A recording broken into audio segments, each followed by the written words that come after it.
Hurricane quiz time. 6 questions. Go! What is a hurricane primarily characterized by?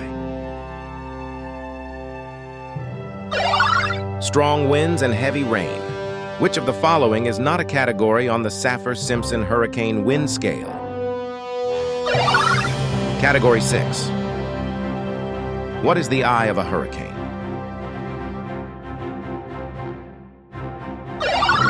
The calm center with low pressure. Hurricanes rotate in which direction in the northern hemisphere?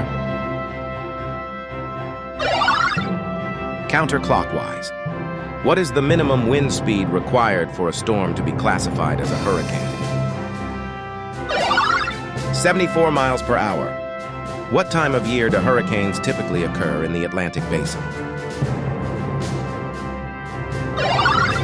Summer and fall.